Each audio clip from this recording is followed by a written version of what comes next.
What? The disconnecting bullshit. Oh. One of these days, we're gonna have a stream where I just go through all the videos and add them to the right playlists because I have fallen behind a lot. And that's an option. You can do that at any time.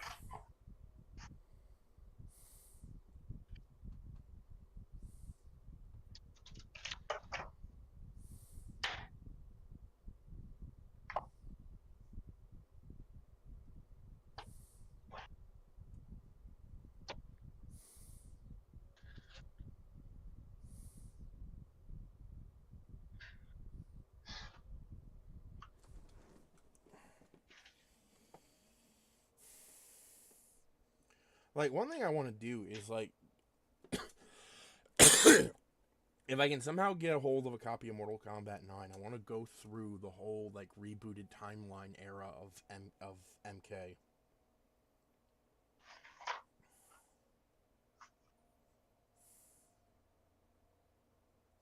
There's the ice pack. I'll be right with you. I gotta take a brief break. Alright.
Alright, I'm back. Alright. Just in time. The links have been sent. Hi, everybody! Outdoor calls parade. Welcome back to the stream. Vegas Bear here, as always, with Mekumon. Oh! Today is, of course, Tuesday, so we're playing Castlevania Symphony of the Night.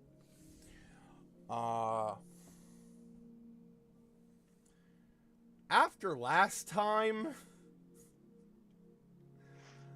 Oh, boy. Last time did not go smoothly.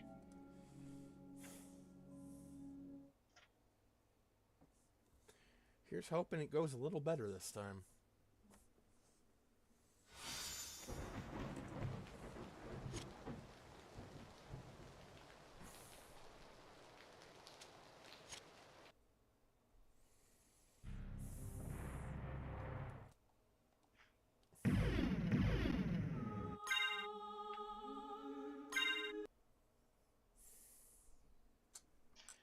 So here's a little bit of Transformers trivia for you before we get fully into this. Tarantulas in Beast Wars, his original tech spec did not match what he would become in the show. Oh? Instead of the Predacon mad scientist cannibal we know at Fear Beyond Reason today, he was a dim-witted ninja. I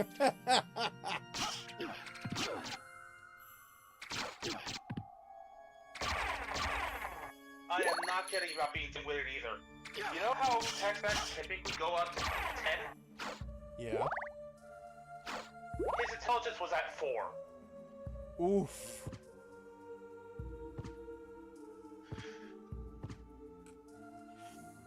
But yeah, with that whole ninja thing going, suddenly, the original, standard robot mode head and the one we have on the new Legacy figure with the rebuild head makes a lot more sense.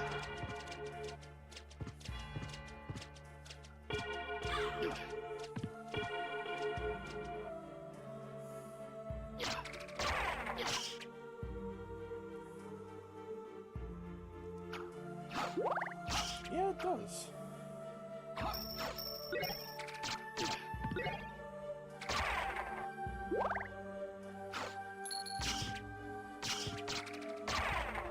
Mark my words, I am still waiting for the eventual silver and black redeco.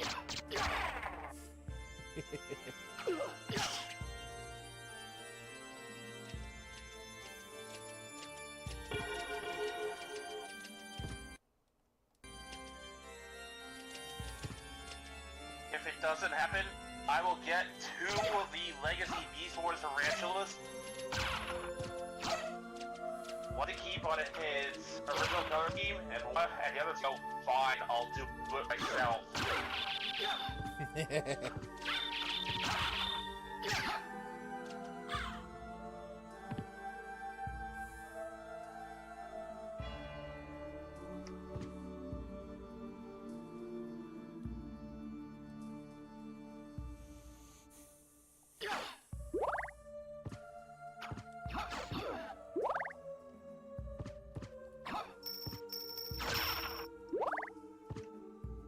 And on that note of Shattered Glass stuff, apparently someone did a Shattered Glass style comic recently that included a Shattered Glass Black Arachnia for Beat Wars. And I gotta say, I don't agree with this color scheme.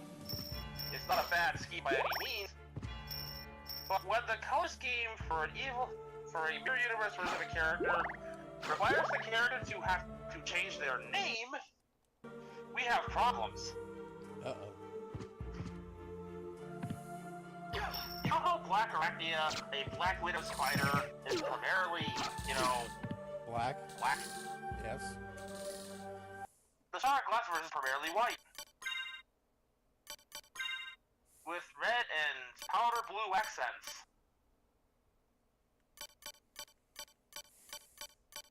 Huh.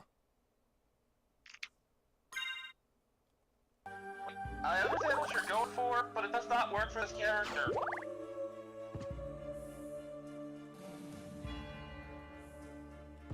That looks more like one of the Beast Machines characters, like Crystal Widow, than a Mirror Universe Black Arachnia.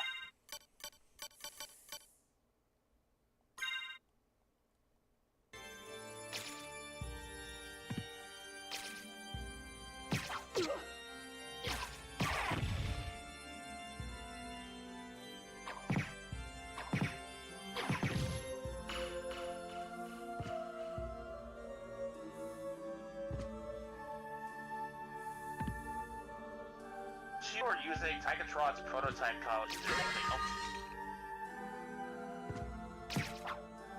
Wait, it's prototype colors? See, Tigatron originally was going to be a more standard orange tiger with teal accents. Oh. In his robot mode, I mean. Wait. Did they release that toy? Yes, technically, in Legacy, they made a Tigatron based on his prototype colors and his package art, which was using the prototype in mind. Neat. Tarantulas had a similar thing going for him.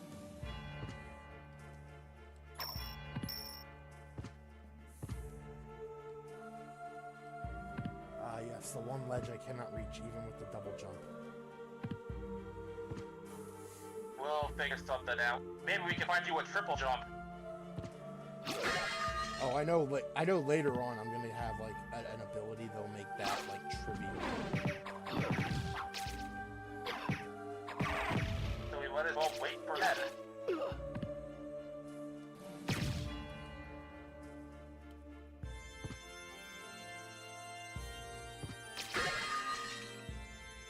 It's weird though. Being a vampire, you'd think you'd be able to fly. Well, he is only half vampire. Hasn't stopped any halflings before. That's true.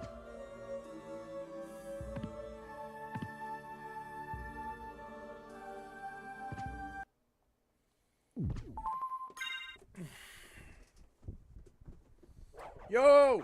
Epsilon! Boing. How you doing, boy? How you doing, buddy? Whichever one sounds less offensive.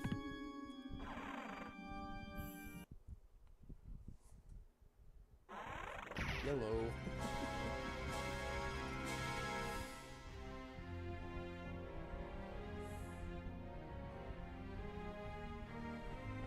I'm just looking through.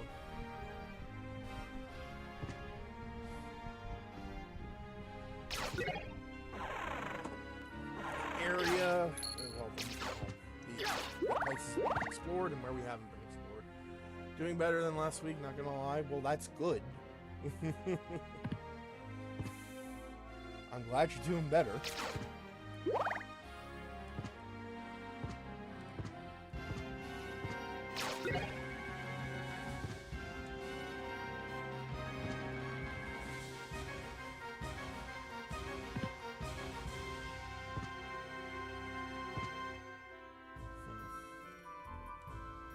Even with double jump, I still can't get up there. Even in the future, nothing works.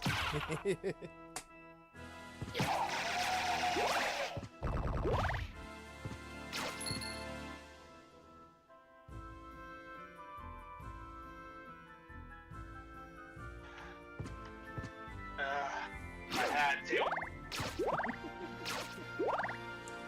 I don't blame you.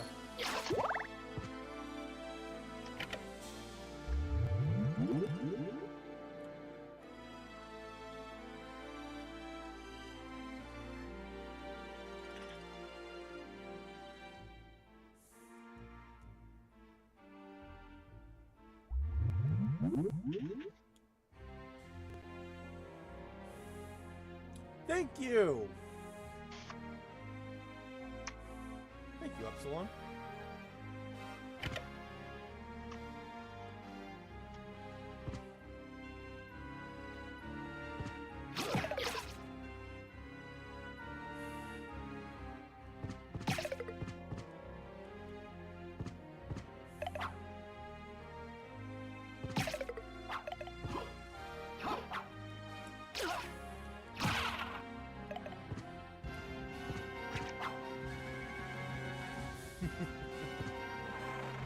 But yeah, as you can see, today we are playing Castlevania Symphony of the Night.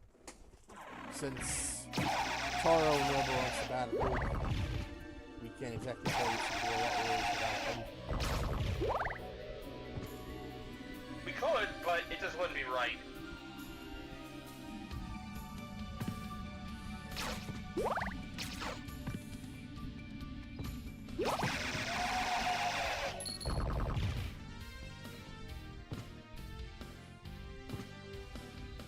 Boy, I discovered something that truly made my day, Lamau. What'd you discover?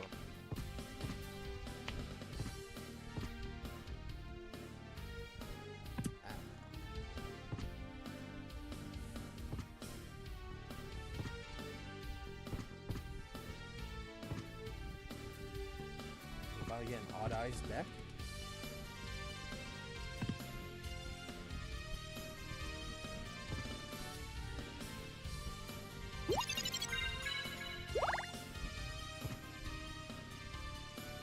That's a Yu-Gi-Oh thing, right? Yeah, Headless Dragon, I believe. Ah. See, I'm not completely close.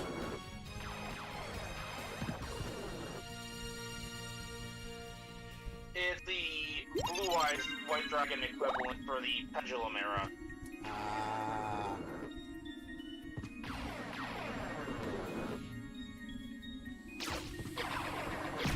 What makes it even better is that I believe it was also the protagonist Ace Monster with it. Which was a first.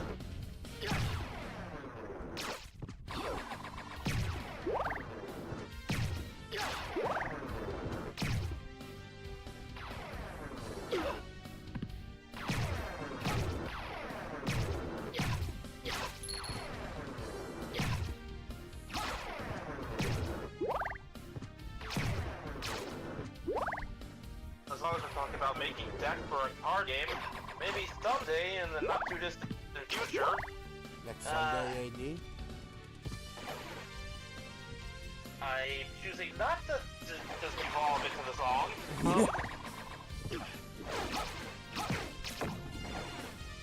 Hopefully at some point soon, I could find out how to make a Mekumon deck for the Digimon card game and track down the necessary cards. If I have to purchase them individually off of other websites, I will do it. Oh, if there is a structure deck for that, I will also accept that.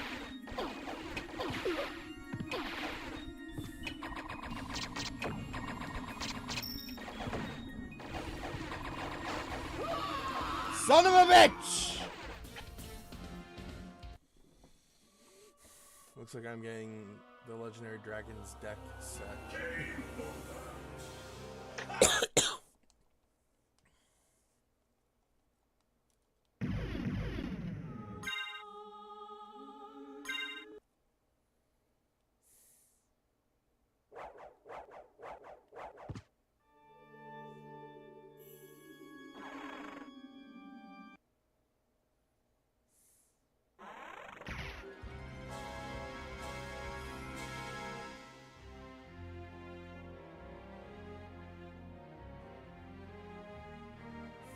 There's a lot of things I want to track down. The aforementioned cards for a Mekumon deck. The miscellaneous pieces of Rail Racer from Transformers RID 2001.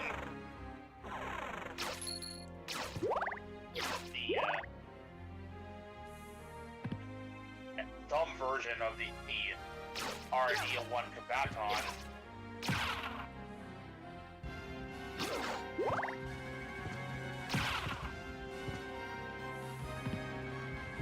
An HD Gym 2.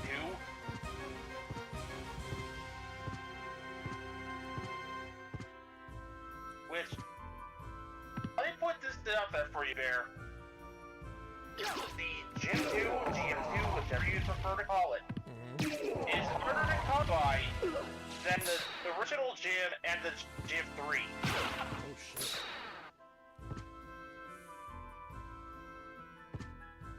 People have been clamoring for a reprint of this kit for a while because it's actually pretty good. It's a nice base for custom. I swear, if I walk into my hobby shop tomorrow and they have a copy of that kit, I'm like, I'm gonna lose my mind. Also, I know what I'm gonna get you for Christmas.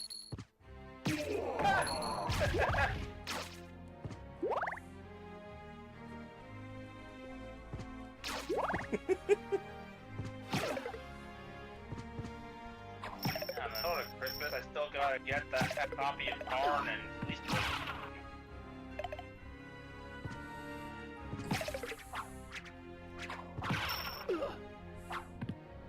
My biggest question when it comes to the Arn that came in the multi-pack is, do you care if it has the sword? It has a sword? See, it has the sword from the bludgeon usable. It doesn't really do anything in vehicle mode. It's just an accessory you can do this class. Did Tarn ever use a sword? None that I know of. Okay, then I don't really care about the sword. At the very least, because of the purple plastic they used to mold it, it looked like a dark Energon was turned into a sword. Oh, looks like that. Naturally, looks really good with a Galvatron holding it.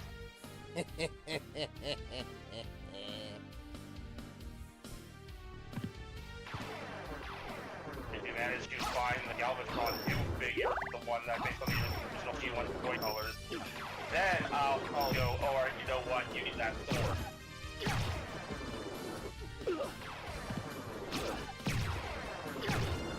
Well then, my Galvatron will hold on to it.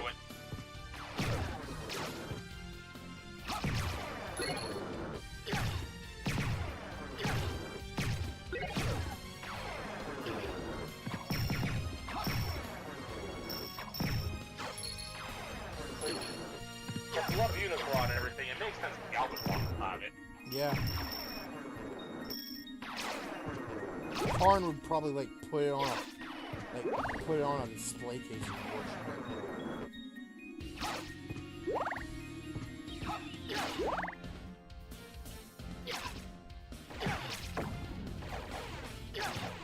Like, that's what Yeah.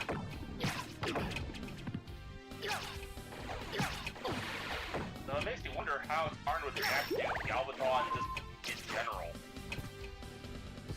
First off, it has to be answered. Is it common knowledge that Megatron became Galvatron in the G1 cartoon? Because you have to put the evidence there.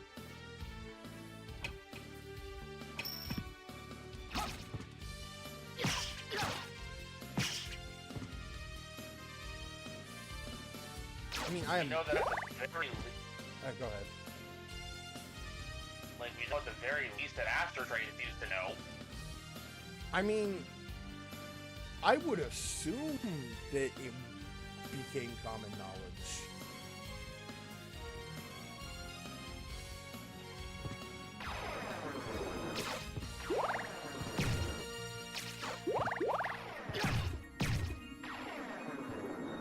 Like in 5 Phases of Darkness, when the Decepticons are lamenting the state they fall into, Astro Train points out they weren't as bad in the days of Megatron either. And Cyclonus shouts, "You mean Galvatron!" He and the sweeps mindlessly salute Galvatron despite the guy not being there, and Astro Train says, well, they were the same guy.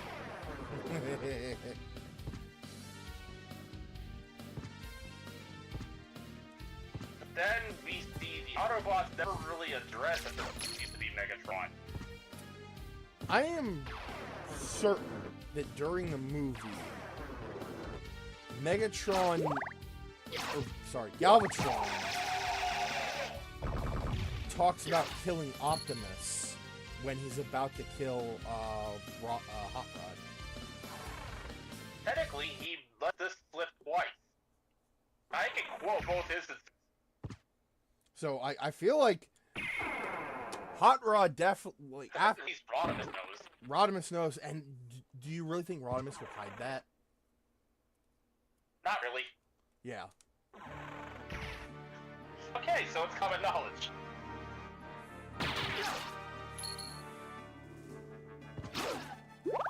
Like, if you really want to get technical, there's a certain instance of Galvatron like gets put into Megatron. And it came from Starscream, no less. Well, I mean, yeah. Coronation Starscream. This is a comedy. Megatron? Is that you? Here's a hint. That's one of my favorite moments in that movie. First time it basically confirms to the other Decepticons this was Megatron. And given the new body, Rumble goes, what did he say his name was?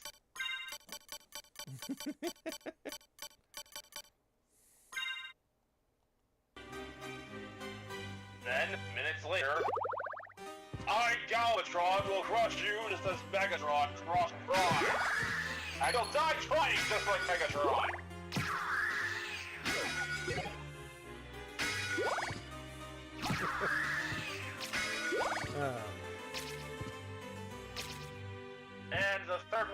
the end of the movie where he's trying to kill Optimus, like you said. First Prime, then Ultra Magnus, and now you. It's a pity you want to die so easily. I might have a sense of satisfaction now.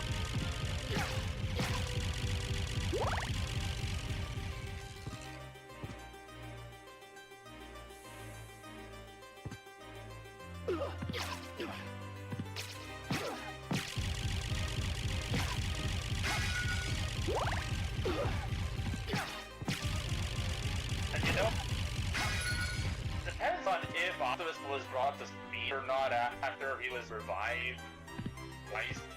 But there's a line from the Return of Optimus Prime 2 harder that is like really friggin' interesting.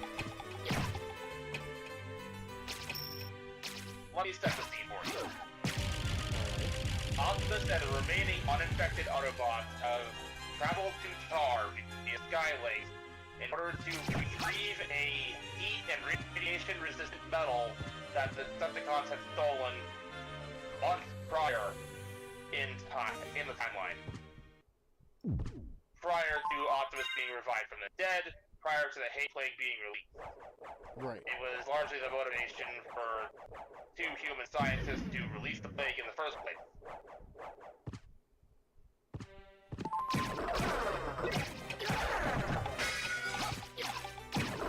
As they're bursting the Decepticon's lair with its shard to get the metal, Galvatron uses insisting on being told why it's so important. Optimus says, I told you why it's important. Galvatron presses, you told me it was important, but you didn't tell me why. That's because I know you too well, Galvatron.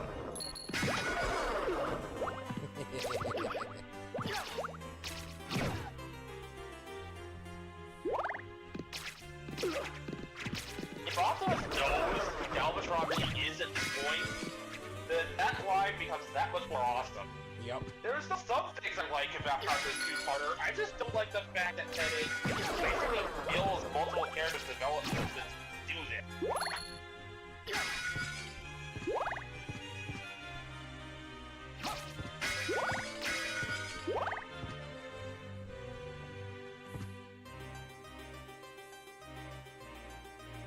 Okay, not multiple characters, but it definitely killed Rodimus' development.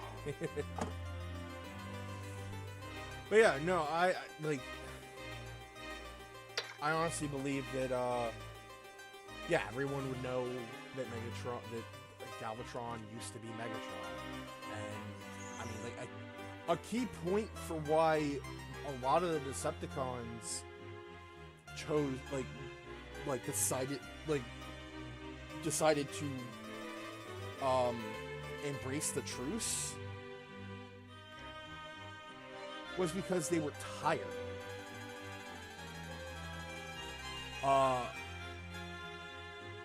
Galvatron was a lot worse of a leader than Megatron. Being insane does that to you. Like, I'm running with the idea that he would constantly abuse his soldiers, even if they did something right. Like, we joked about... I mean, he kinda did. We joked about him constantly referring to Cyclonus as Starscream. Hell, I have my own little bit of insanity I wanted to add to that.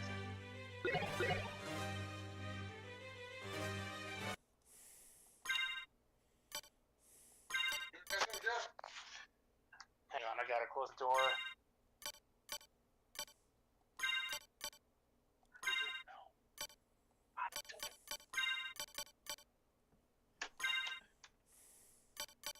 My dad's looking for my uncle and tried asking me, but, like, I told him I don't know.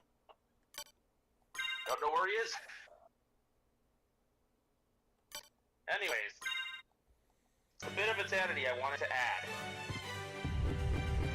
I kind of did a little bit of a skit with this a couple of years back, but it is something I generally see happening. As his insanity worsened, Galvatron could not see Optimus Prime whenever they got on the battlefield. He just saw Optimus. I can see that. I can absolutely see that.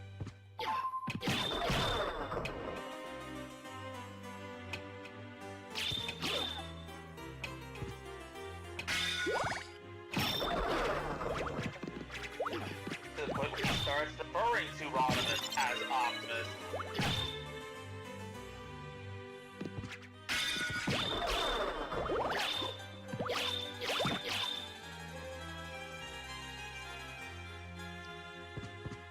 And this continued all the way up until in his own twisted insanity, Galvatron brings about what appears to be his own demise.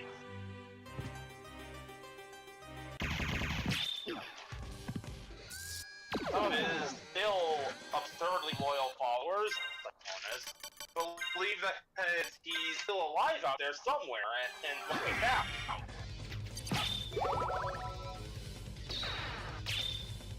Some of the Decepticons just go, FREEDOM!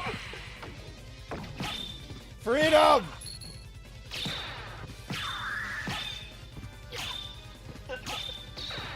Freedom! Free at last! Free at last! Thank Primus Almighty, we are free at last!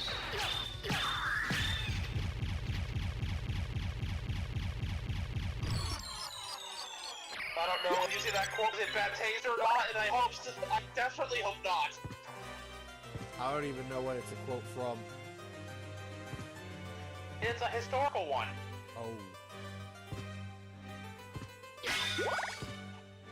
Typically associated with the liberation of slaves. Ah. Ruh-roh. Come on.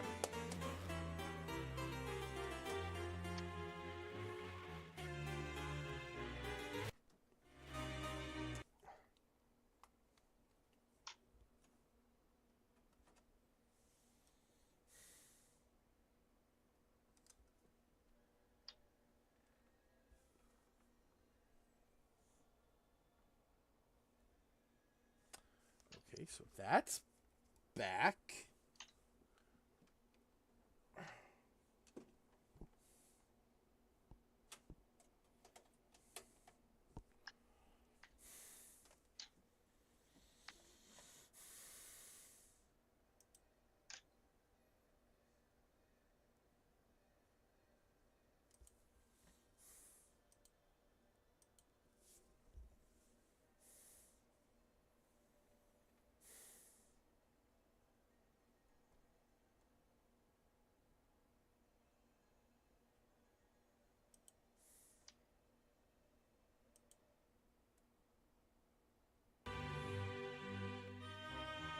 Okay, that fixed it.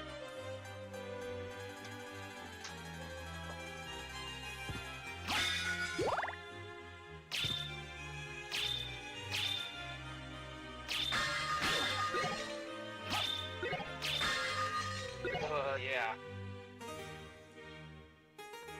This leads me to the question I was getting at with the Galvatron being common knowledge thing. Would Tarn willingly follow Galvatron, or would he see Galvatron as the kind of disgrace to the legacy of Megatron?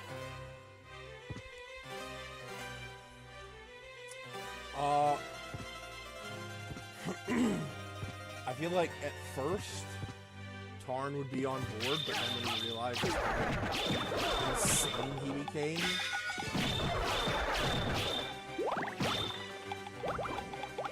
I feel like maybe Tarn would be. Honestly, I'm not sure because I want to say Tarn would know better, but at the same time, it's Tarn. Granted, this like the version that'll be in Odyssey, the one that's like from this universe, won't be as, you know, Megatron crazy as IDW.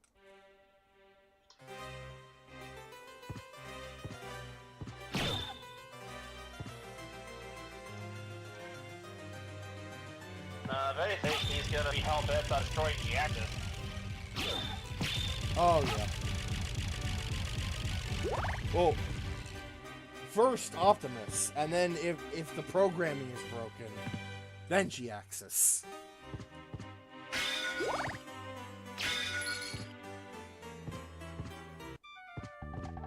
Young Master Alucard. How about this? I'm honestly just happy we found a place for him. I love that we turned him into the Winter Soldier. How Yeah. about this? Turned Target into the Winter Soldier and turned G-Axis herself into... What was the name of the Bioshock character? Andrew Ryan. Andrew Ryan or something? Yeah. Yeah. Turned G-Axis into him.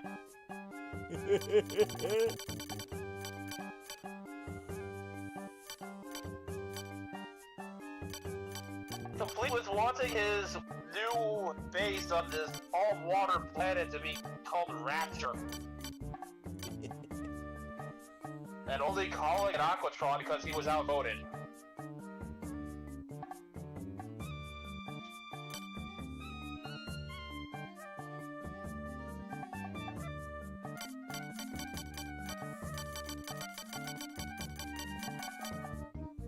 Thank you.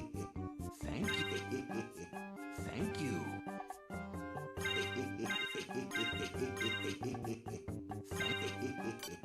Thank you.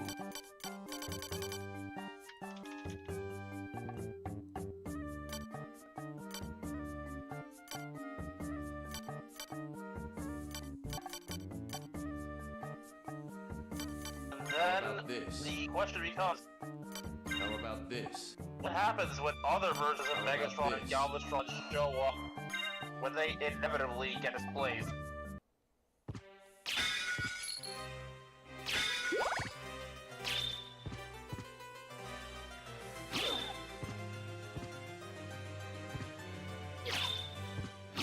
You mean like how will Karn react?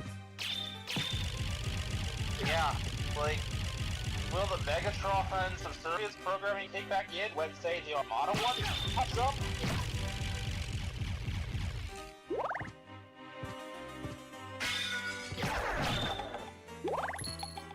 Maybe not the Armada one.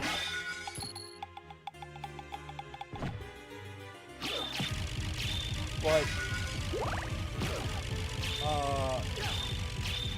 any Megatron that looks close to his G1 design.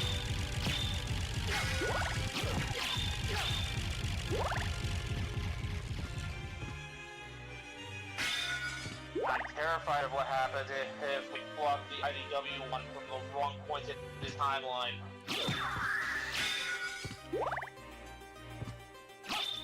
Oh, the IDW one is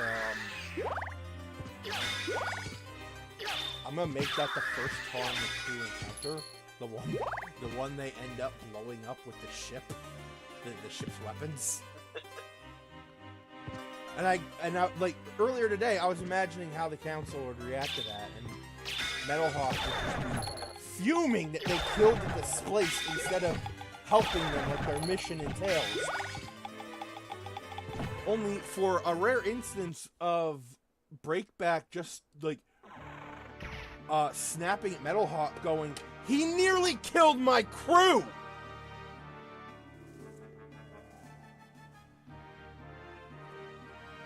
Nothing we did worked on it.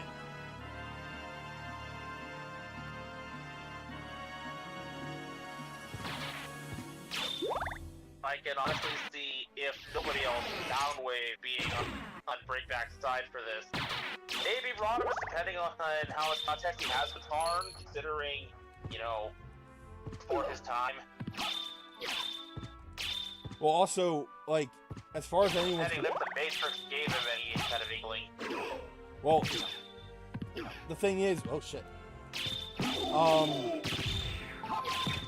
The thing with Tarn is no one, like, at this point, like, in Season 1 of Odyssey, no one knows who or what Tarn is. Because the G1 Tarn has not appeared yet.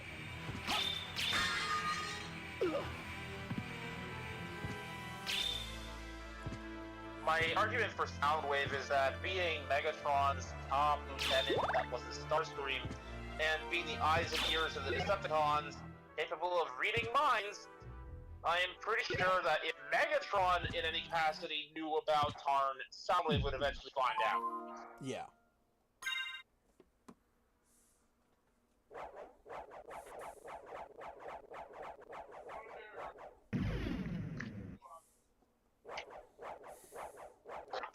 Like, I imagine like the G1 Megatron knew about Tarn, but chose not to activate him.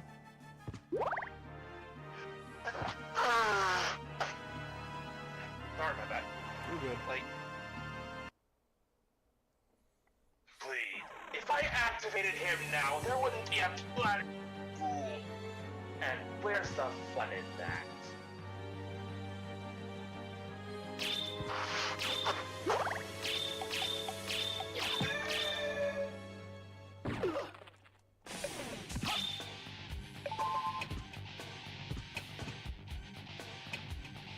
But yeah, something to that effect, where activating Tarn would not be in Megatron's best interest. Because yes, Soldier is loyal as freaking Soundwave.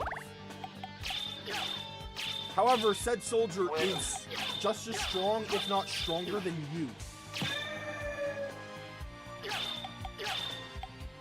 And what happens if that programming falters, huh? Yeah.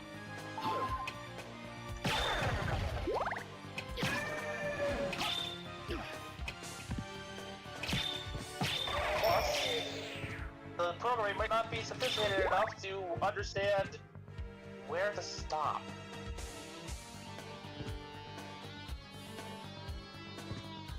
Devastator already takes a scorched earth policy when it comes to tearing shit down, and Megatron has to scold him on the regular for it.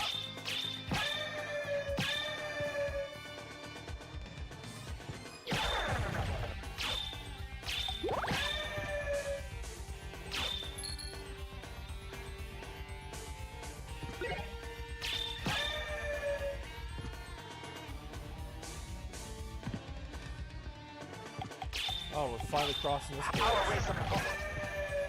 Sorry. How are we meant to conquer Cybertron if you obliterate it first?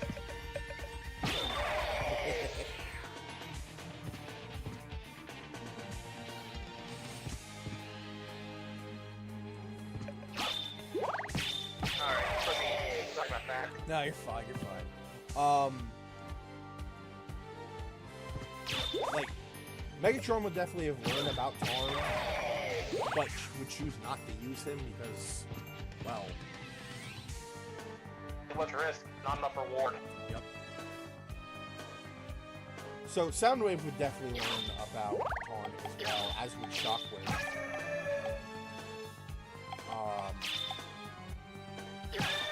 But as far as they know, Tarn is gone. And at some point, he actually gets so disgusted that he leaves and nobody knows he's gone. Yep. Like, no one knows, Which like... means...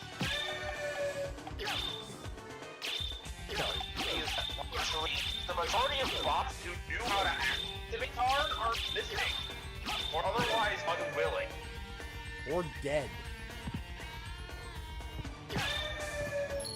I would also like to add that I feel like Galvatron, during the events of the movie, probably forgot about Tarn, considering what's happening. Yeah, all those plasma bats did a number on his resurgence. No, I mean like during the movie. Like before the plasma bats.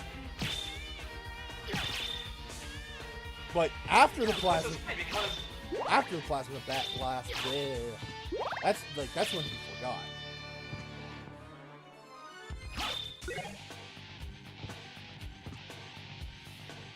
Like, Galvatron knew he had enough power to do what he needed to do on his own. He didn't need Tarn. Also, considering the fact that, you know, he's being controlled by fucking the Chaos Bringer himself. His mind was elsewhere at the moment. What happens if Unicron gets a hold of Tar? Oh my god, let's not!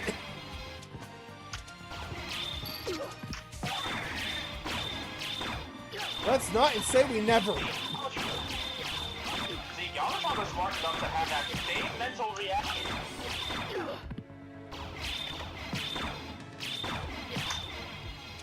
At least during the event of the movie.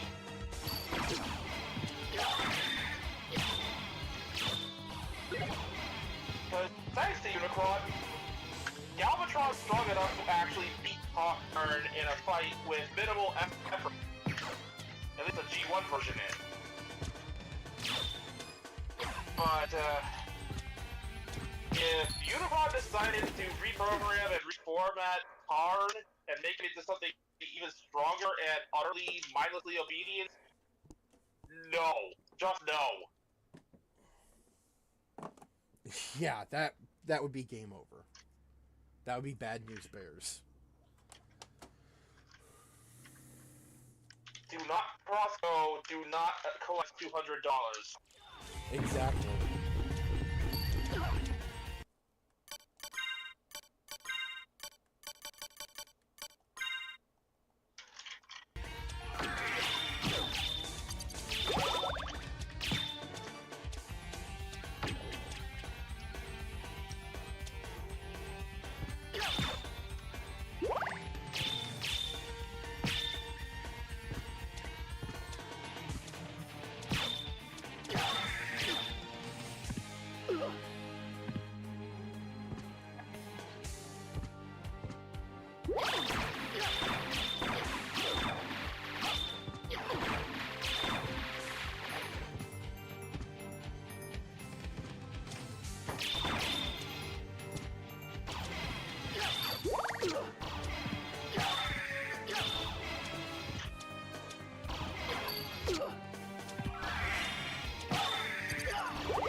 Any given pin, still evil Megatron or Galvatron popping up to be bad.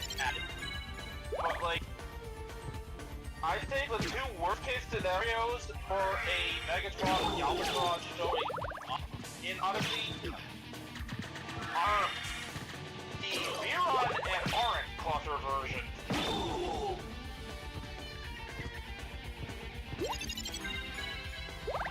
For those who don't speak Trans-Tech Universal labeling system, they're the RA-8001 and the Unicron Trilogy version.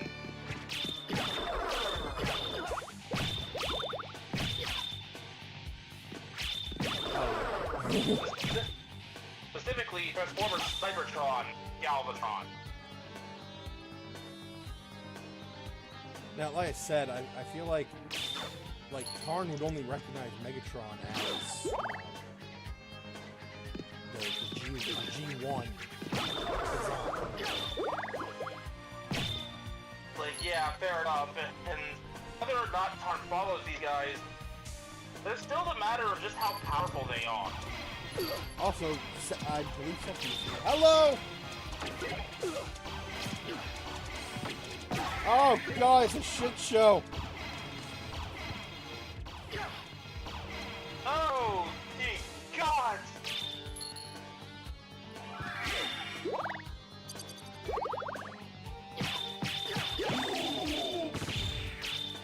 Hi, Saki. It's chaos over there! Yep.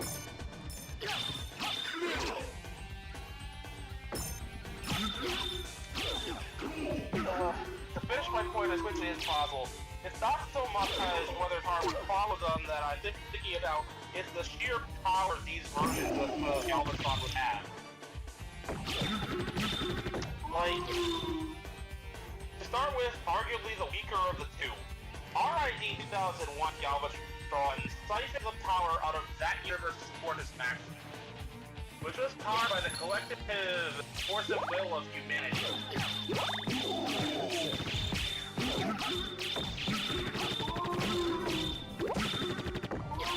It took, and I'm not kidding, the chain email of doom, as I'm choosing to call it, to get humanity to rally up under one goal to recharge Fort Max, who then shot all that power into Omega Prime to manifest the Matrix Blade.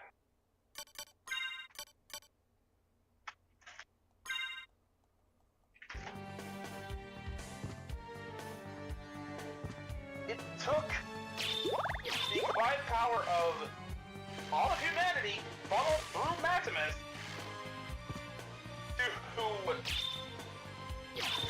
to allow the Matrix to channel one of probably its most powerful weapons ever.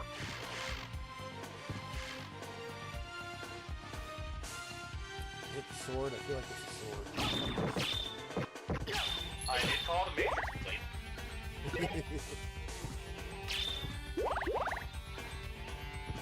Let me put it this way.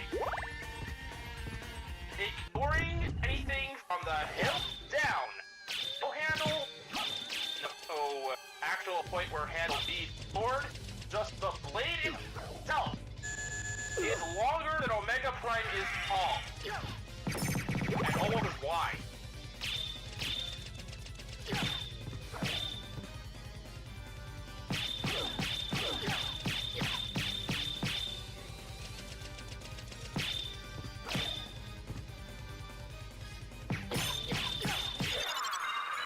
Oh, thank God we killed Malthus.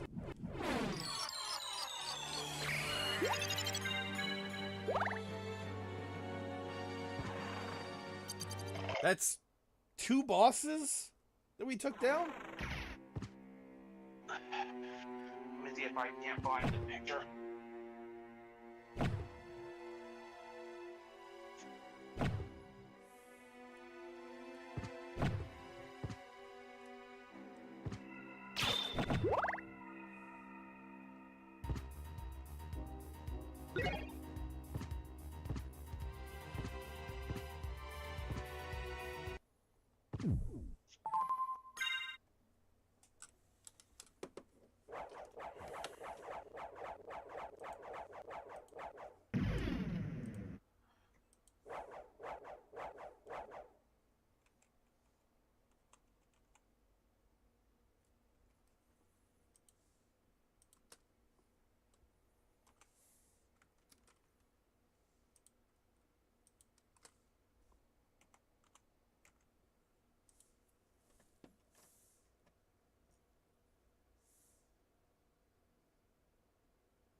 Let's see here.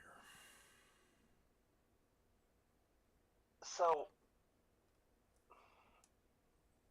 to use the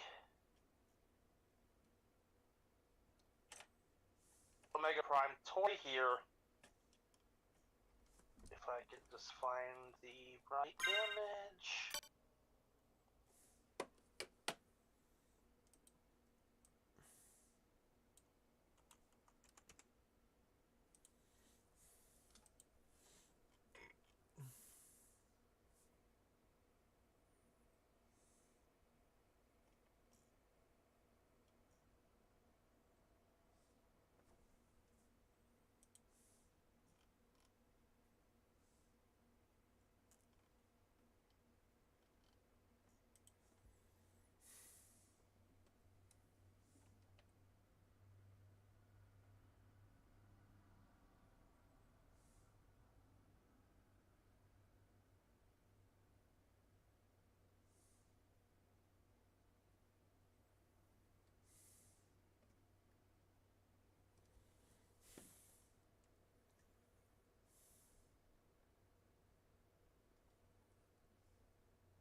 close enough.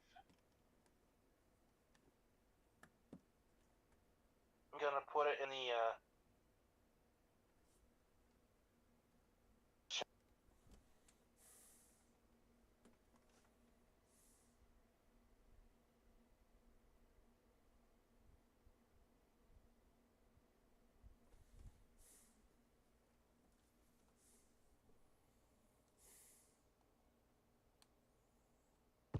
All right, so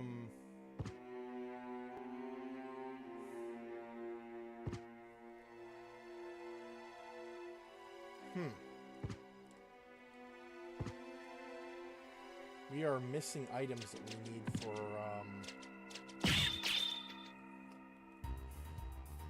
for a proper ending.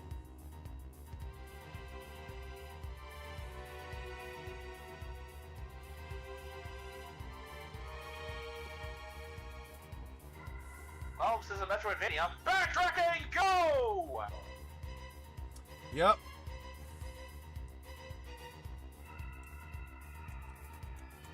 Oh, I watched Transformers 1. It was fun to watch. That fight scene, though, that was crazy. Yeah? Yeah.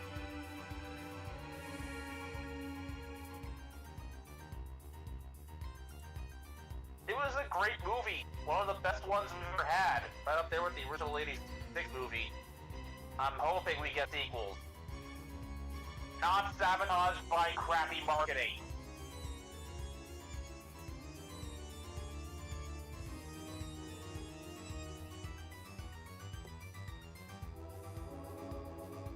Seriously, I feel like a large part of what drove people away from watching this movie was the way the commercials advertised it. And attempting to make it as normie accessible as possible, it just alienated the audience that wanted to see it.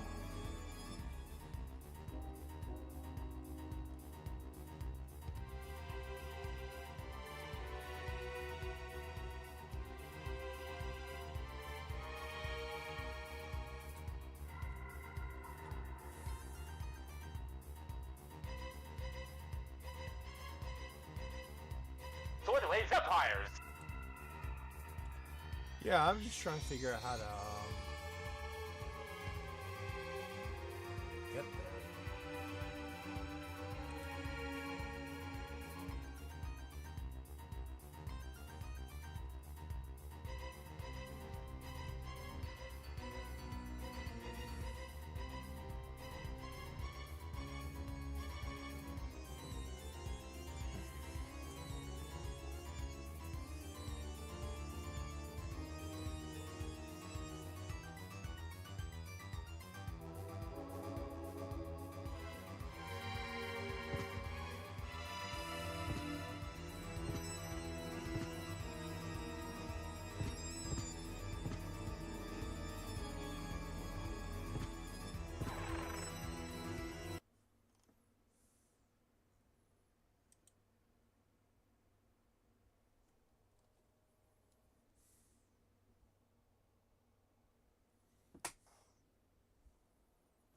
I've said it before and I'll say it again when it comes to Transformers 1. Credit where it's due to the voice actors. Like, most of them really, really fit characters.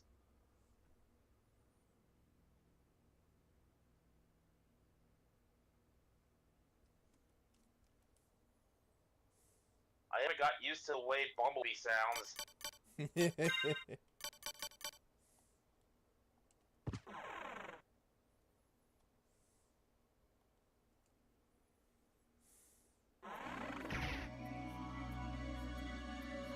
Biggest surprise was Chris Hemsworth as Optimus, though. Optimus Prime was actually really good. He did a really good job. To the point where at times he sounded like Peter Cullen. He took what Peter Cullen originally ascribed to kind of forming Optimus's voice came from, and took it in a different direction, and honestly, it worked! Mm-hmm.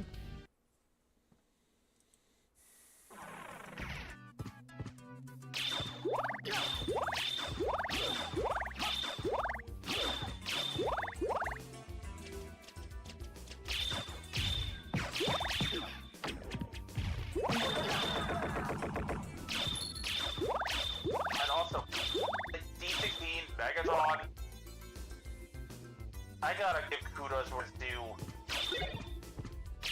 But just like with the Riot Packs Optimus Prime, the gradual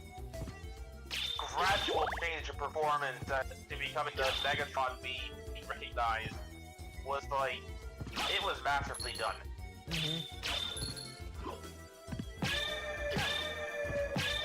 Whoever animated the fight between Prime and Meg, let them cook again. Yes! Absolutely yes! What's even funnier is that the studio that animated this movie is the same one that animated...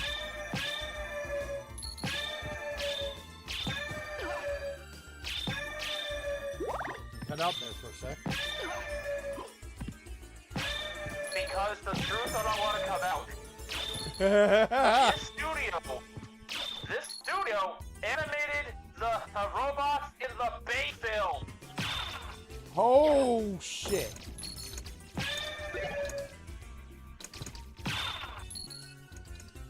That's a real redemption arc. Right With like maybe one or two exceptions, this is the same studio behind every given Bayverse film when it comes to the way the robots look.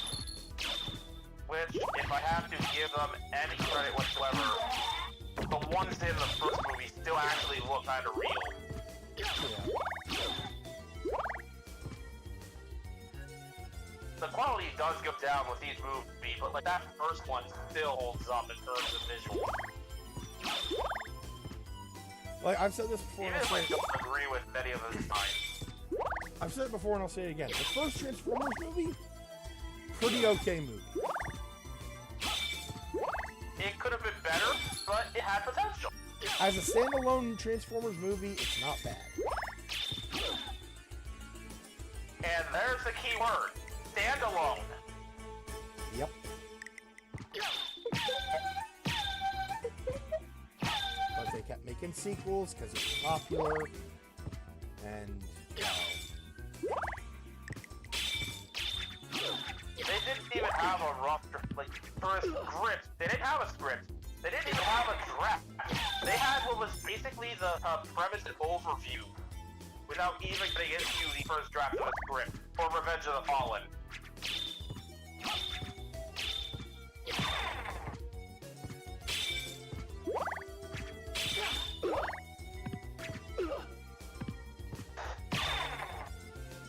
Which, to the minimal credit I'm willing to give it, if you took the concept in that movie and gave them a proper fleshing out, it could have been good. yeah. The idea of an ancient Cybertronian sun harvester being planted on Earth to harvest our solar system's sun in order to make energon, that's actually a neat idea. This being where that version of the 13 finally had their division and fought to the bitter end, that also can work.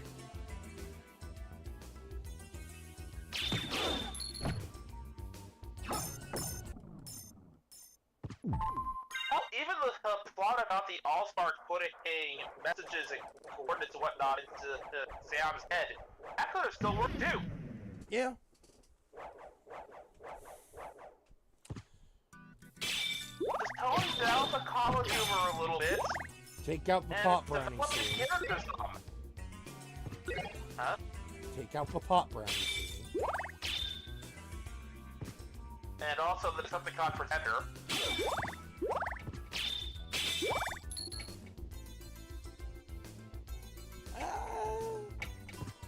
Maybe. Alternatively, just change up her methods of interrogating Sam.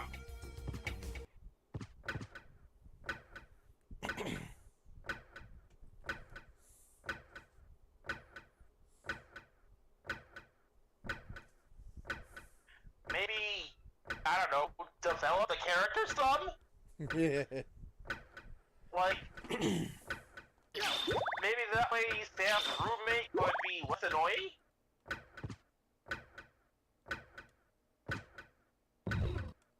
Also, Kraken says don't ask for miracles.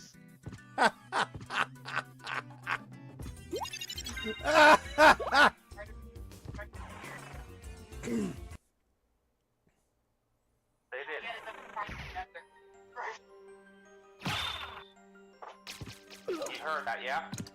No. Basically, they had a writer's strike that year, so they were adapting the clip notes as opposed to an actual script, which I was trying to convey there at first. But like again, the concepts here, not necessarily DOA. You could do something with these. The problem is, the Bayverse, in general, hates the mere idea of character development because, you know, the person after which the universe is named has effectively no patience. Yeah.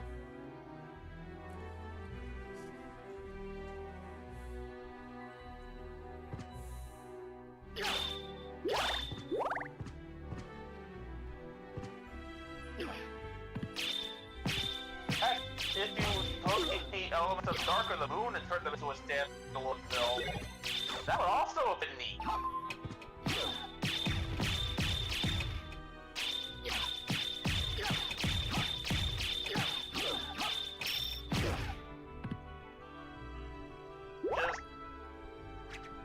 Just figure out whether your Transformers have built-in weapons or not. Because several of them went from having their weapons being built in and part of their bodies to being separate, you know, completely. Yeah.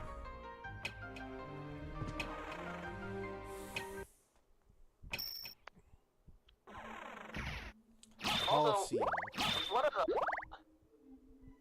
Huh? We're at the Coliseum.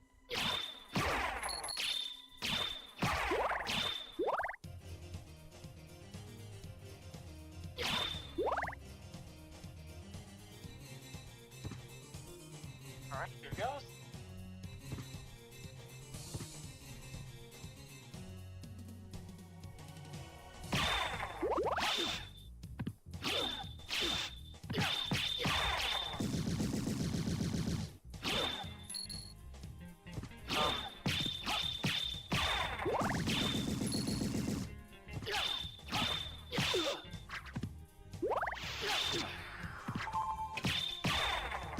What's up? I'm just trying to think of what to say here. You were saying something about the Bayverse. Right. Sorry, I'm sorry, that completely threw you off track, didn't it? It did. I'm so sorry. Don't need to apologize. Don't need to apologize. My being on track was off track for the stream anyway.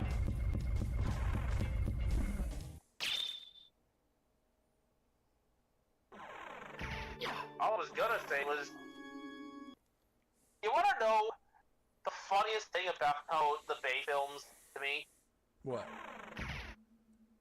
The closest thing they had to actual subtle continuity was a complete fucking accident.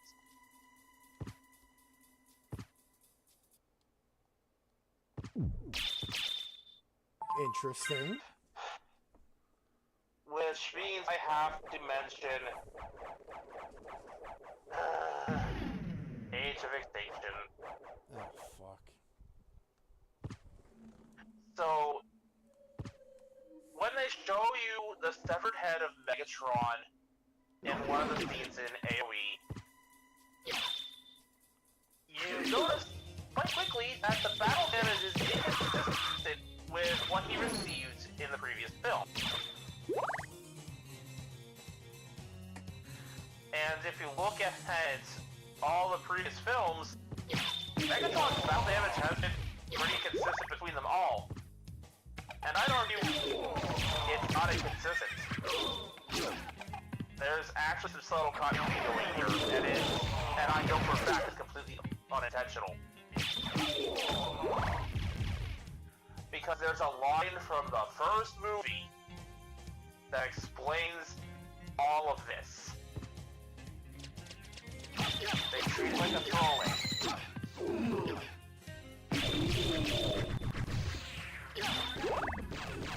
So they're describing the material that the... Okay, so we're following the military guys for a little bit, and they're analyzing a chunk of Scorponok's tail that they managed to blow off. they describe it as a self-regenerating molecular armor. That even when detached from its main body and effectively dead, was still regenerating.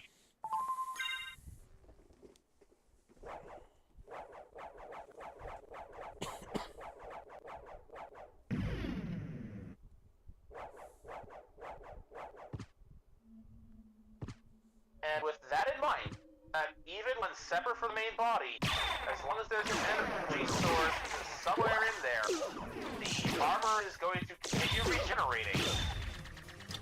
Look at Megatron throughout the films again, where there's a significant time of the CG film, several years apiece, and Megatron is no longer showing inconsistent battle damage. Might, but all for nothing. His wounds are healing.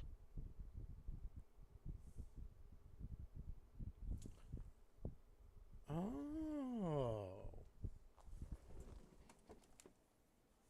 And then you realize that Sentinel Prime's head has the same power in the previous film, and despite having the same amount of time as Megatron to start regenerating, nothing's happened.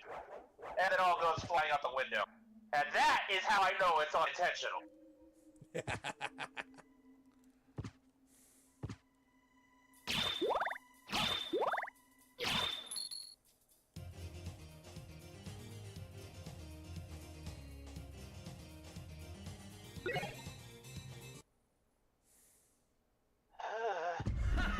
And again, I see Who a are thing that I you? largely don't like Servants, has come elements forth from the that gates could of really be hell! interesting and technology that's actually be fun to think about. You're a Belmont! Concepts that I'd love to see explored, and it's Rid never my going to. castle of this pest! So Richter has become the Lord of of Castlevania.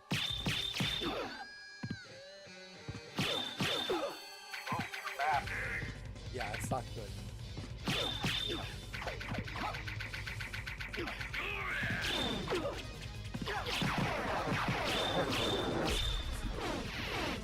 Oh, Werewolf's dead. Alright. Let's fucking go.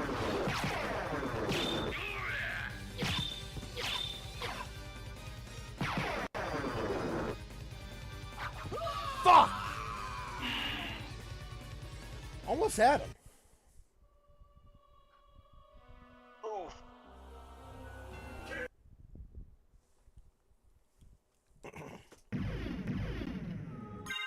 Well, at the very least, my ramble is over because I got it out of my system.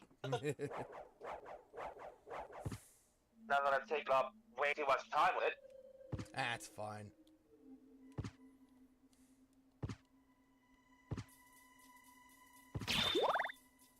Like, just did that in the other Transformers discussions.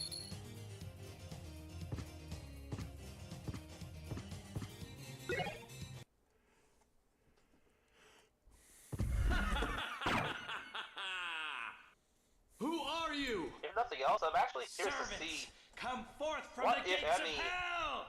you know, Bayverse characters, specifically Bayverse, you would show You're a up Belmont! in the Attack! Rough Bucket Rid story. my castle of this pest! Crazy Steve. Oh god. Yep. Him.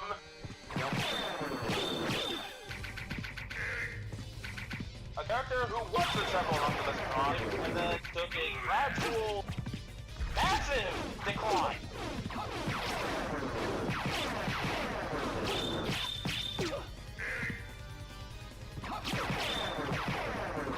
I believe there's actually a video on YouTube talking about the exact moment he changed from Optimus Prime to Crazy Steve. A Belmont for certain. So he says he's the lord Yeah. of this castle. And the moment that the YouTuber pinpointed was the moment Optimus died in the Force battle. Or rather, just the Force battle itself, as he begins to realize how much more desperately, how much more ferociously he needs to fight to keep up.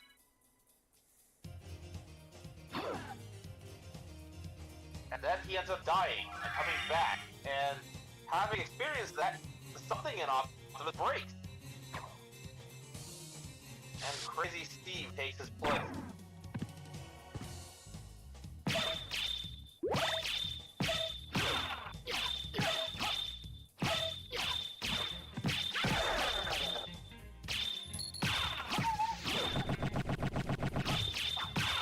Oh, hey, Behemoth.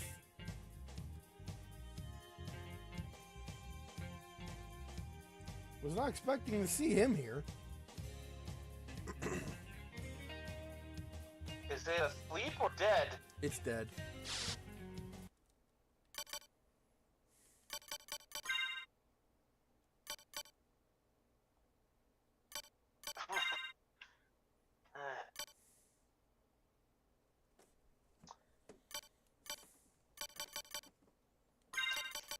Like, there's a lot of universes that we could pull from that would have an interesting time adapted to the Odyssey timeline.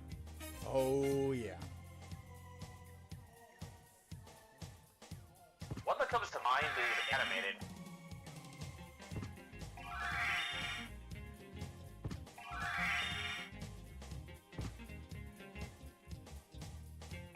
Well, imagine a version of animated Magnus getting sent here and learning that his rank is not the top rank anymore. Not in this timeline.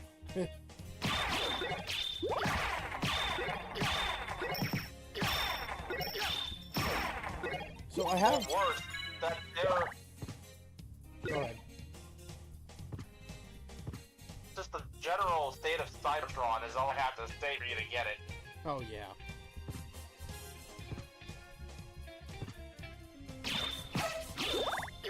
So I have the ability to kill him in this. I can't remember how to do it.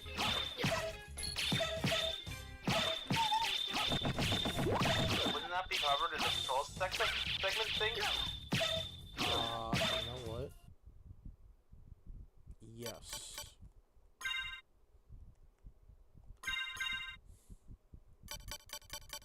Oh, L and R.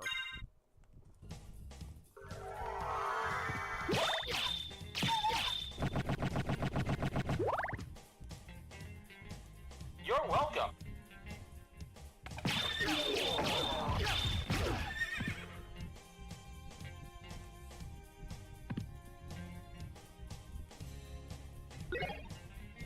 Blood cloak.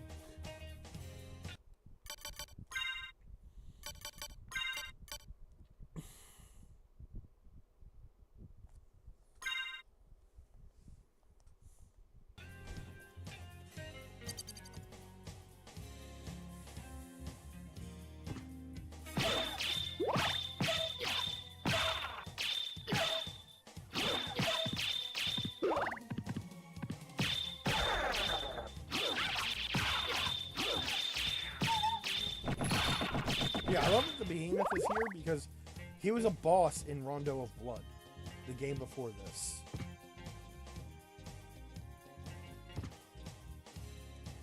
Oh, sweet Primus, I just thought of something. Yeah? How would animated Sentinel Prime react to this universe?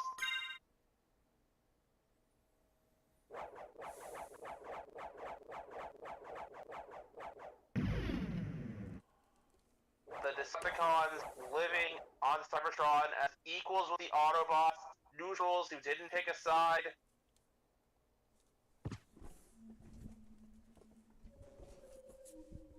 Humans being so closely tied to Cybertron that there are places for them to live here.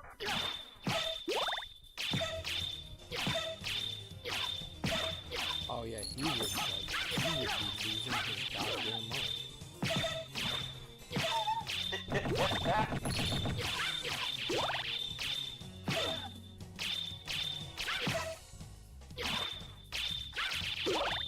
Also learning that that I guess technically there was no version of Sentinel in G1. Yes and no. There is a bot that was retroactively made into this universe's version of Sentinel. And he was a Matrix bearer.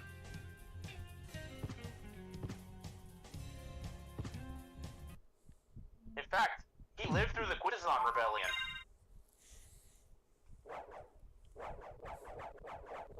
I can just imagine him figuring out that, like, how Prime works in the G1 universe. And just being like, wait, what? And his counterpart here has been dead since the war began. Because Sentinel Prime was arguably the last one. He died in Alpha Trion's arms before the Matrix eventually got its way to Optimus Prime.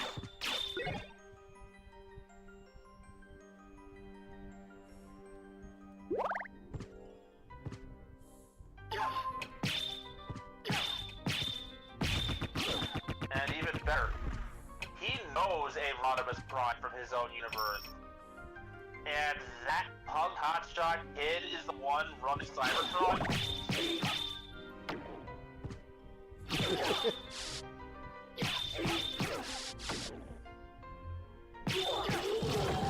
Oh, he's pissed.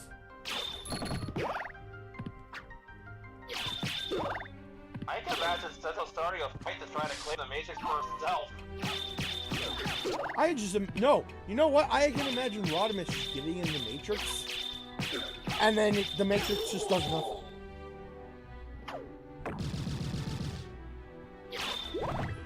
Or No, even better. Sentinel recoils in pain, streaking, "It bit me." I was about to say something like that. Like, it starts burning him.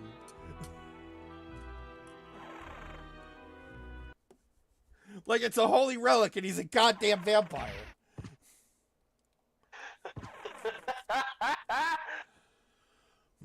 Like, I've gone to defend the animated Sentinel Prime for him wanting his power largely to make sure he can save more people because he's a better person to keep out than he left on. But he's still a jerk! Absolutely.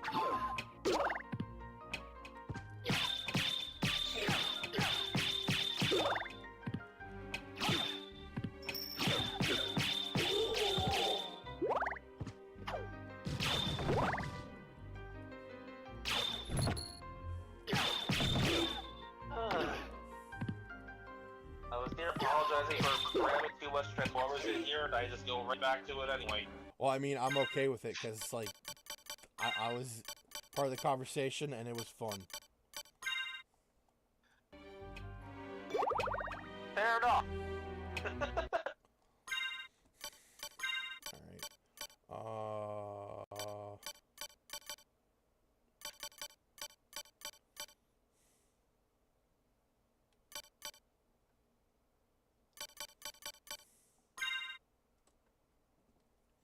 Let's try Magic Missile.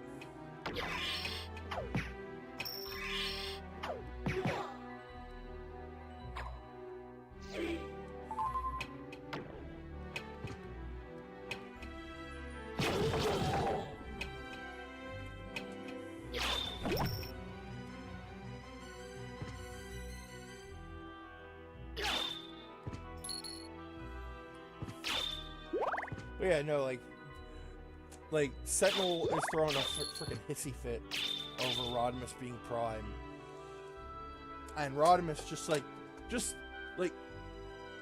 You know what? Here, you run things for a day. See how you like it. yeah, and he just takes the Matrix out of his chest, gives it the Sentinel, and Sentinel is just like, finally, why is it burning? There's one thing I need to know from Transformers 1 is who or what they'll do with Alpha Trion's cog. Because as far as I'm aware, no one took it. Also ads. As far as I know, it's still in his chest.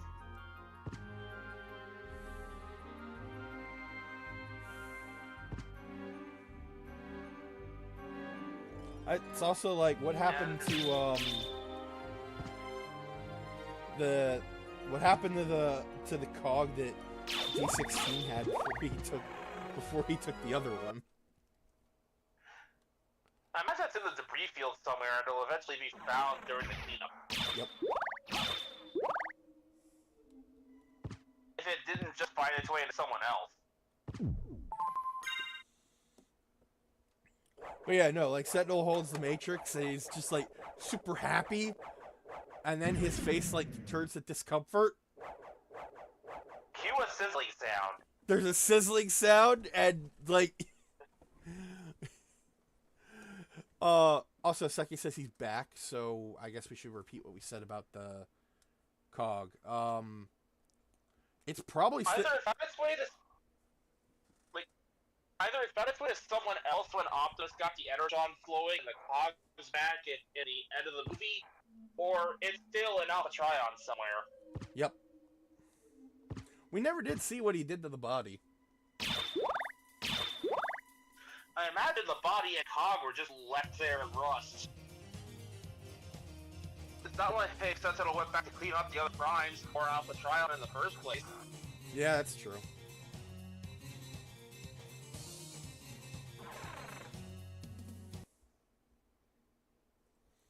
But yeah, like he's holding the Matrix. He's happy. Literally just dip a dead body in his room and leave. Pure savage. He has the Matrix in his hand. He's smiling, and it turns to discomfort. You hear a sizzling sound. The others in the room are starting to seem concerned, except for Rodimus. And then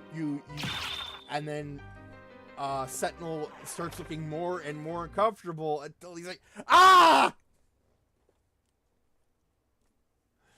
And Rodimus catches the thing before it hits the floor. like effortlessly, I might add. Like one-handed, just clunk.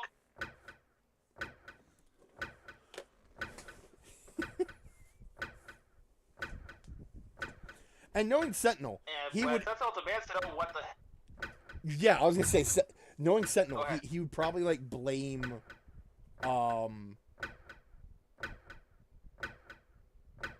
he'd blame Rodimus for tampering with it. And Rodimus is just telling the truth. I didn't do anything. The Matrix is self-aware. Always have been. It picks and chooses who it wants.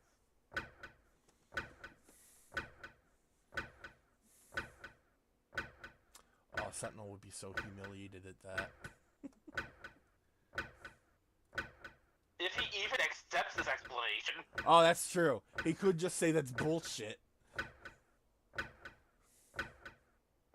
Actually, he probably would, because he, like, I feel like Sentinel's the type of person, or type of bot that'd be like, it's an object. It doesn't have sentience.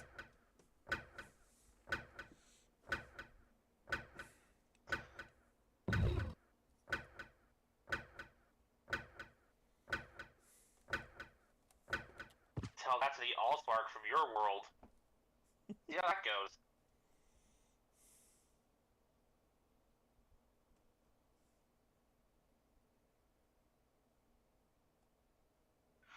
Speaking of which, can I just say, I love the fact that we started off with the Allspark in a very Matrix Outer Shell-esque container, and by the end of the show, the Allspark becomes the Matrix. Yes!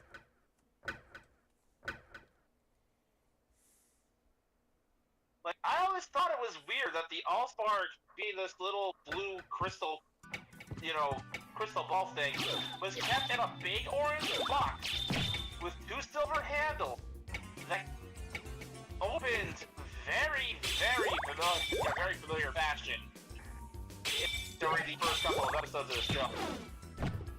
And in the big tug-of-war Optimus' Starscream had over the thing, the Allspark opened up. Almost like the G1 Matrix being pulled apart. Looks like they planned that. I think they did.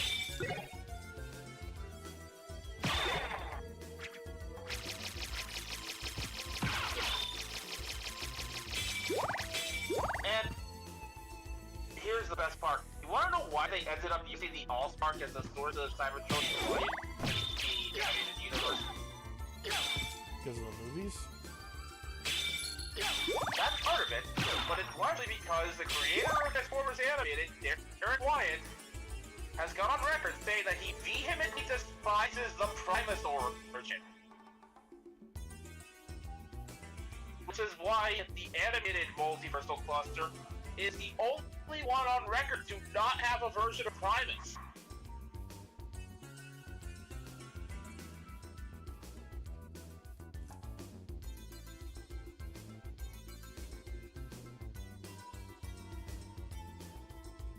Unicron is not a dark god. Primus doesn't exist. Life came from the Elfbard.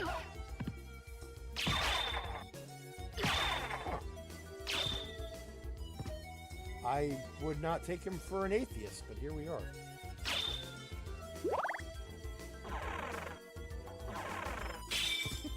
Don't believe me, the Matrix itself, the Allspark in this case, is still very spiritual and treated as such. Derek Wyatt just didn't like the idea that the force be created by a god of light.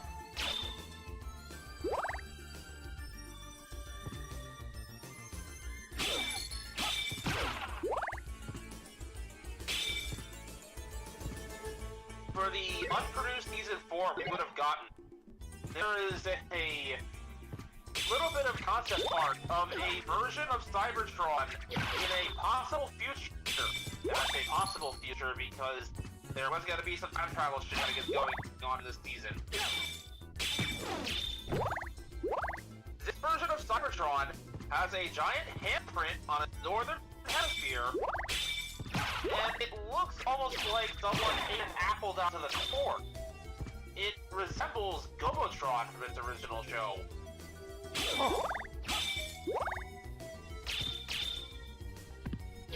In this alternate universe, alternate future, whatever have you, it is Galvatron who rules over what's left of Cybertron.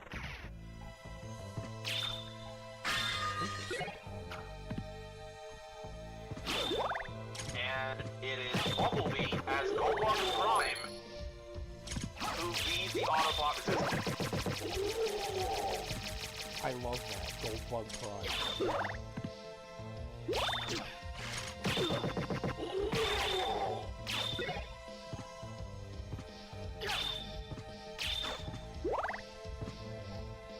I might actually use that in Odyssey. If you can find a figure for it. Well, I mean, you said yourself, I don't have to have the figure for it, for the story. Fair enough. I'm just saying, knowing your pattern, you'd be looking for one.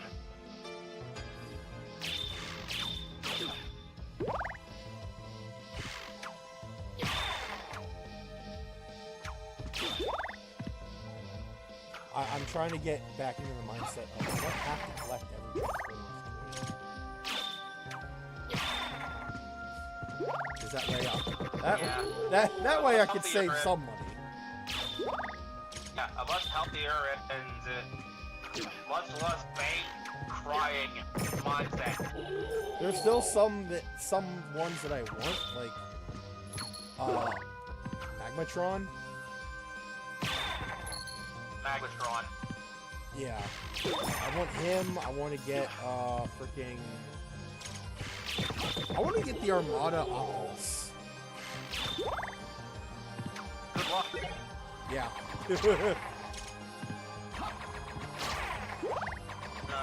there's anything I'm tracking down that I want to eventually get my hands on, there's a handful of them. Cybertron Starscream, Vector Prime, the new Lyle Convoy that was recently released with the anime accurate lion head.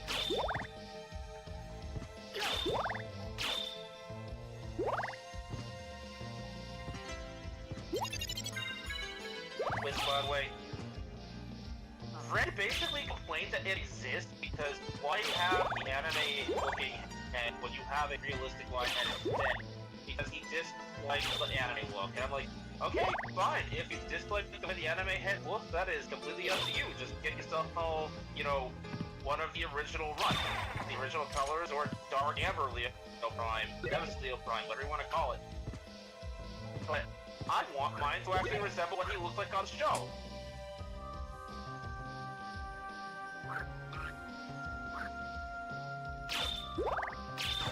personally, I've liked how the design of the Legacy toys worked, because they looked like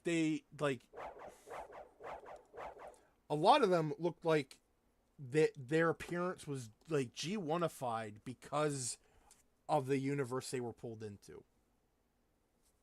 Loud Convoy, if memory serves, Leo Prime's release was in Kingdom. I will shut the fuck up now. Because, like, that's where the majority of Beast Wars stuff came from. Loud Convoy might have come out in Legacy instead, but, like, I do it is an aspect I had enjoyed. I don't mind the G1ification of Sword. It comes off with a very Kingdom Hearts, like a filter through the world you're in kind of style. Yes.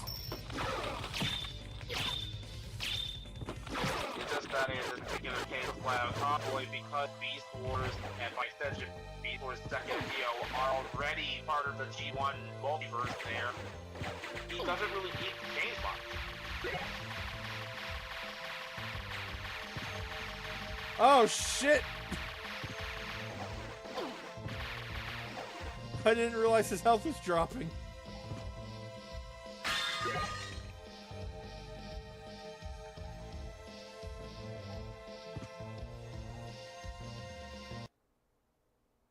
How do you even keep track of your health with that mess? Huh? I find out which number was your health. Oh. It took me a moment to figure it out.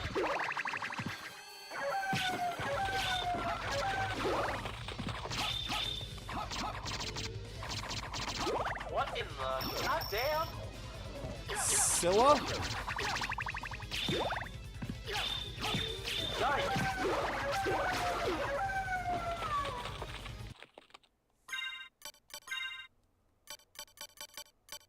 And I thought that thing was creepy in like the Odyssey. Ooh.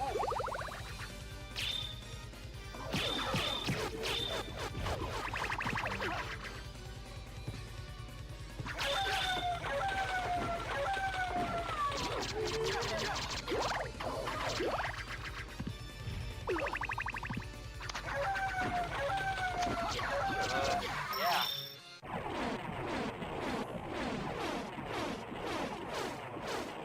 It actually does surprise me that there was no overarching story or material for one through the entire 3-year run we've had Legacy.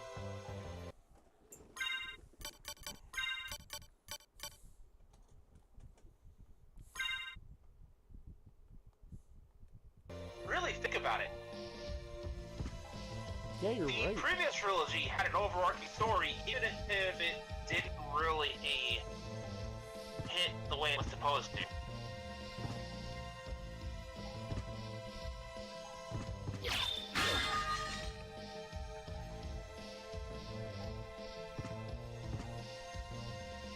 Like, if you think about it in terms of what kind of story would we have here, what is happening with Legacy? I assumed it's just, like, basically what Odyssey is. Characters from different universes ending up in, like, one universe. We had a previous story like that in Transformers.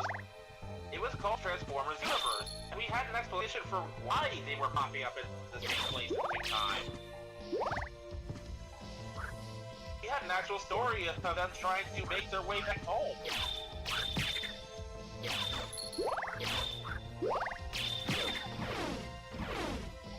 Even if it wasn't necessarily in the forefront.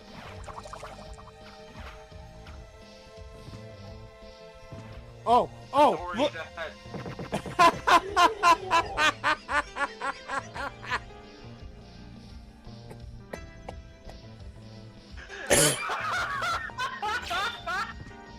We fucking killed them! Oh god! We drowned them! They were panicking too! Oh my god! That is funny as shit! Yeah, well, I mean, we wouldn't be able to pass through that, unless if we hadn't done that, because you know, like those guys like shoot their spears upwards, so we would not have been able to pass. I didn't say it deserved. I didn't say it deserved, just that it was a dark way to go. Yeah. It's also funny because I'm pretty sure they're just suits of armor. Spontaneous run. Ooh.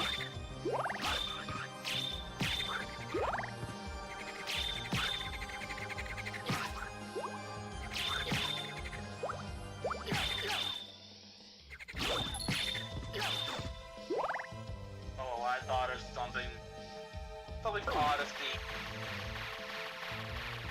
What if a version of D16 prior to him killing Sentinel ended up in the Odyssey universe and learning exactly what he's capable of if he does what he's planning to do? What happens to Cybertron?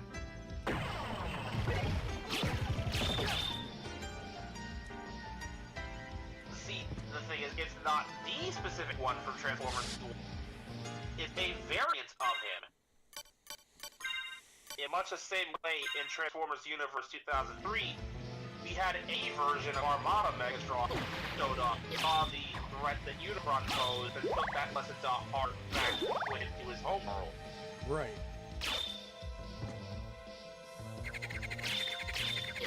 So what if another Megatron had a similar ability?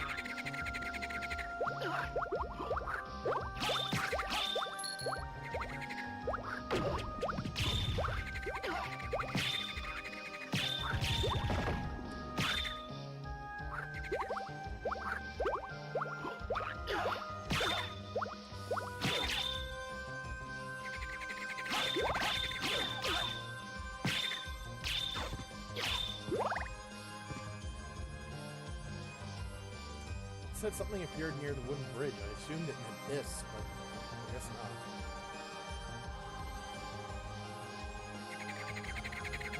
Alternatively, imagine what would happen if that same concept for D16, just prior to him getting captured and wanting to kill Sentinel, or hell, immediately after that had as the Rise of Optimus Prime. Imagine him getting to be the Shattered Glass Optimus. Oh.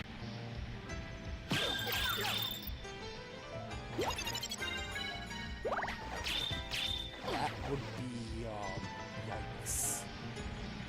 Imagine a wake-up call, man.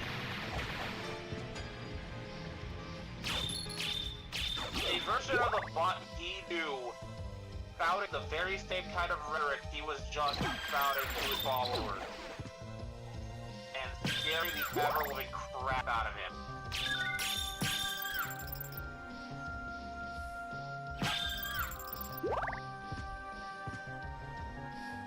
Oh, hey, Charon.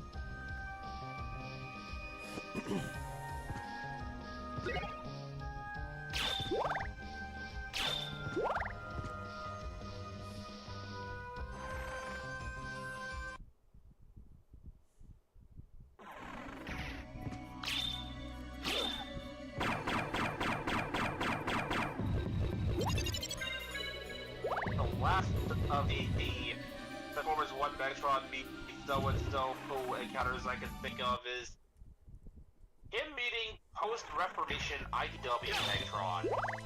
Ooh. Welcome aboard, Honestly, O Prince. I do this Shall just I to guide thee think across of the what river? happened when they... I just want to see the post-Reformation Megatron beat the shit out of his younger self and go, you are going down a path you don't want to walk. Seki says that the Castlevania Anniversary Collection is free on Epic Games.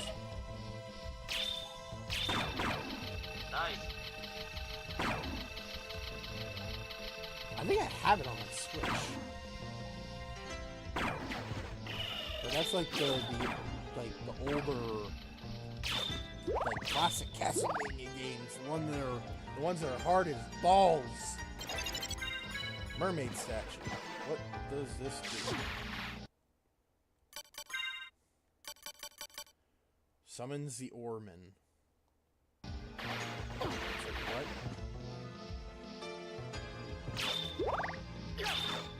That's it?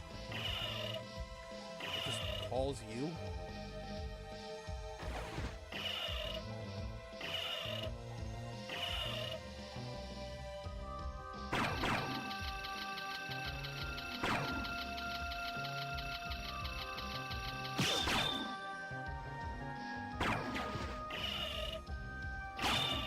It's really helping with letting me breathe underwater.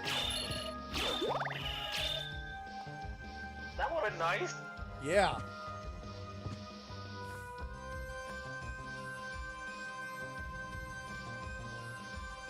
That would have been really nice to have.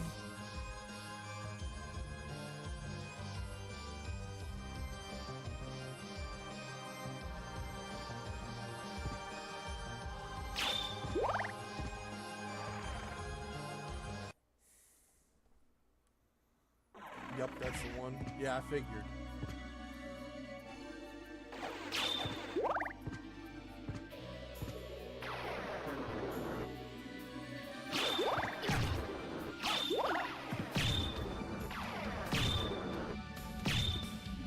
One and 3/4 hours already. Jeez. Yep.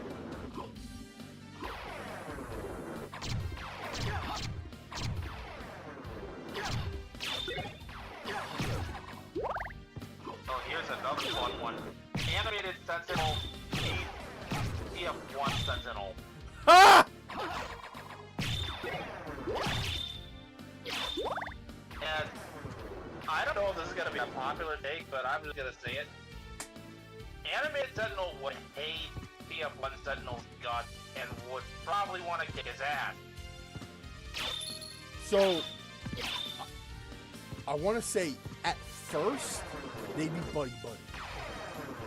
Until Animated Sentinel learns what TF1 Sentinel did. And I don't know if it's gonna be a popular take or not, but I am convinced Animated Sentinel probably could kick the afterburners of TF1 Sentinel. The only time we ever see him fight... TF1 Sentinel is... Actually, wait. TF1 Sentinel is tough. Did we ever see TF1 Sentinel fight? Technically, yes. Only once. Against D16. And he lost that fight.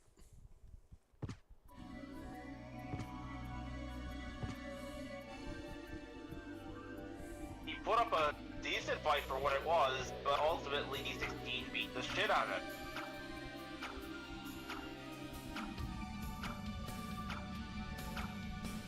Whereas Animated Sentinel, we have seen fight. We know he can take a hit. And with proper motivation, he can dish them out too. Yeah. Which is why I continue to say, Animated Sentinel would kick the afterburners of TF1 Sentinel, but good.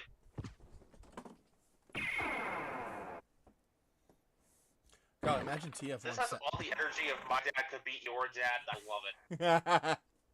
Imagine TF1 Sentinel, like, ending up in Odyssey, and then, like, he sees what Cybertron has become, learns about Optimus and Megatron, and he's just like, what the fuck? And then he learns about Rodimus Prime and the Matrix.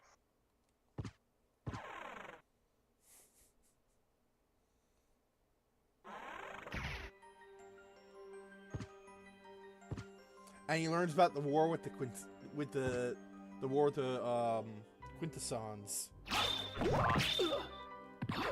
And their brief uprising in the early 2000s. Yep.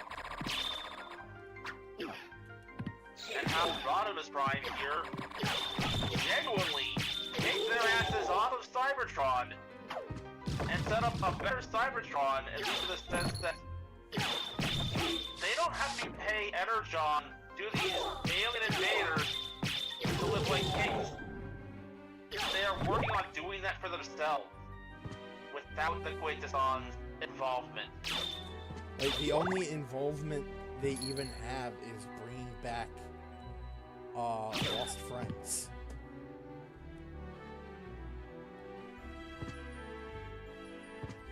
And even then, it's like under strict supervision. This current Prime, this Rodimus Prime guy, is everything Sentinel wanted to be.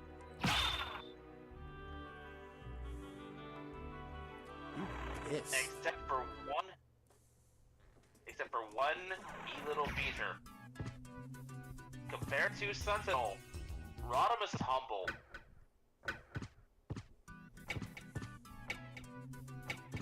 But he's got that charisma. He's got the backing of his people. He, once again, picked the Quintessons off Cybertron for a second time. And he's working on getting the Energon flowing without the need of a minor class. And it's working.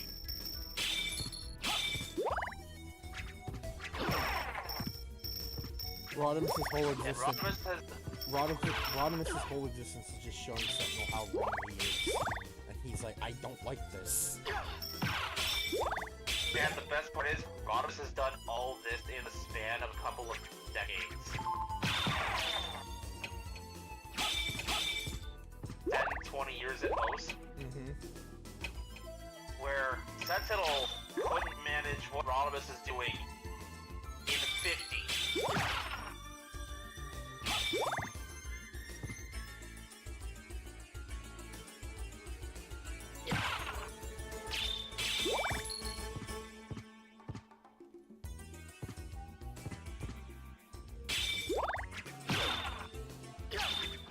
Now, I am convinced that T1 Sentinel Prime would be plotting to assassinate Rodimus and take the Matrix.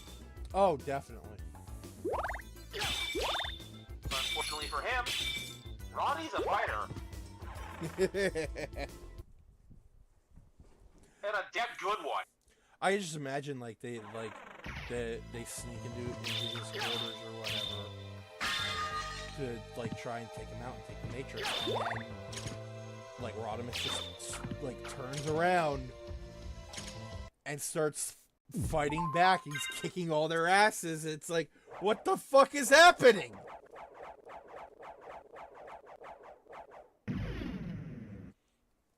That's what you get for trying to take on a wartime Prime.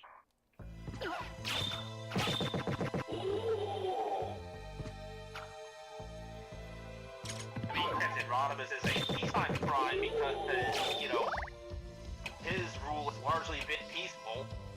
But he was forced into the fires of war and a damn near apocalypse. Yep.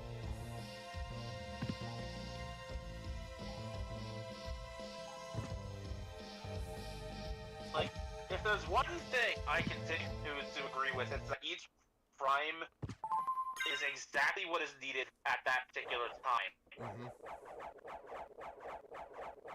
Sentinel himself excluded because he is no Prime. I love that reveal, by the way, that he wasn't even a Prime! Just their assistant.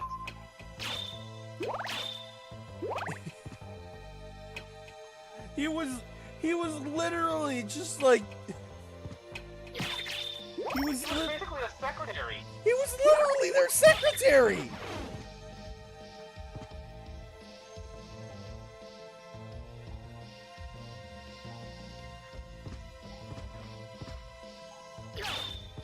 Oh my god, I love that reveal that he wasn't even a Prime to begin with.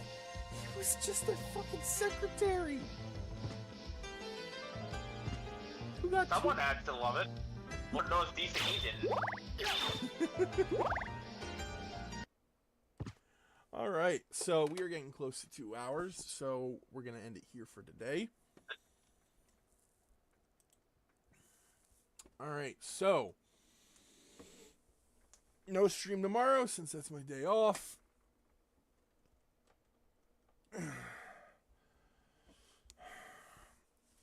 And I may have a chance to get a Sound Blaster figure tomorrow. Sweet. But anyway, thank you all for watching. This has been Vegas Bear 92. And make them on. And if you enjoyed the stream and what we do, feel free to support us through donations on Twitch and subscribing to the Twitch channel. Any little bit helps, but as we always say, if you can't or don't want to, we get it. We're all broke down here, Georgie. Times are tough, and I'm not about to beg someone for $20. Especially not if they don't. Especially if they can't actually spare it. Exactly. So, yeah. You can support us in other ways, however, such as simply watching the stream, following the Twitch channel, which will grant you access to my Discord if you want it. On the YouTube side of things, you can like, comment, and subscribe to the YouTube channel, as is where all our streams go as VODs when we're done.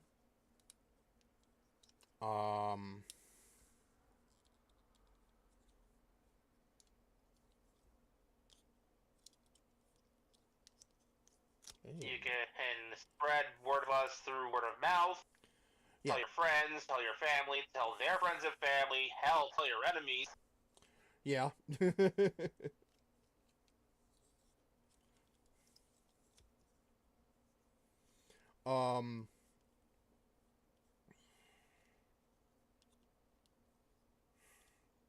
Why do I feel like I'm forgetting something? There's also sharing the videos, sharing the clips.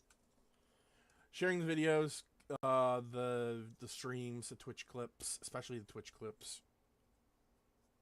On site. Oh, it's still fucking funny. Yeah. He's alive! It was a real good one this year. Huh? I said Cavern of Spooks was a real good one this year. Oh, yeah.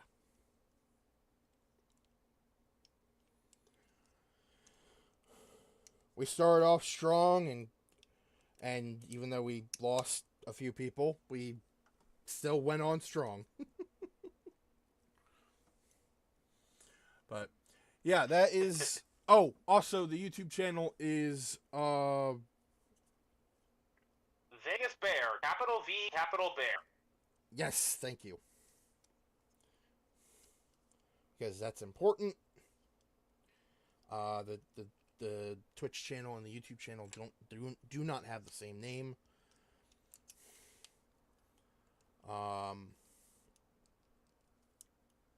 So there's that. Once again, thank you all for watching, and we will see you on Thursday when we either play more Kona, or I finally decide to say fuck it and do some maintenance on the playlists. Or heck with it, we could even have a Pokemon Day at some point. Yeah. Alright, so until then, stay safe, stay comfy. Comfortable. Stay safe, stay comfy, and we will see you guys